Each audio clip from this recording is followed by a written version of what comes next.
Kurt, the Red Bulls destroyed Chicago Wednesday night. Next up, TFC. What do you think we can expect from a TFC Red Bulls matchup? I think if you look at the game Wednesday night, New York, the 6th seed, underrated probably in the league, goes to Chicago, who finished 3rd in the Eastern Conference, one of the best teams all season, and really took it to them from start to finish, causing all sorts of problems, turnovers. You saw Chicago couldn't really hang with their intensity. I think you're going to see an informed New York team who's going to be up for this challenge.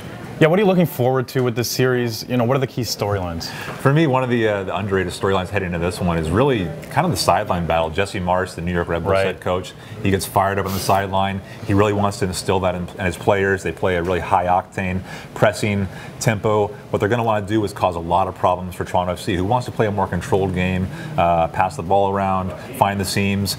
New York's going to want to take them out of that game and really make it more of a physical battle and an up-tempo thing. In regards to players, who should fans be keeping tabs on? Sasha Kljestan in New York's a big player. Okay. Bradley Wright-Phillips, one of the best strikers in MLS over the last 3 years. But I look at a guy like Daniel Royer, who plays kind of on the left wing for New York. When New York came to BMO Field a few weeks ago, I thought he was one of the best players in the game that night. Right. Just really smart on the ball, good dribbler, finds ways to get at fullbacks and create goal scoring opportunities. So I look at Daniel Royer as a player that TFC has to watch. So how do you see this series playing out? Can New York pull off an upset? I think New York can pull off an upset, although I think TFC has to be favorites. Listen, when TFC goes to Red Bull Arena, they've always struggled. I think they have one win there all time.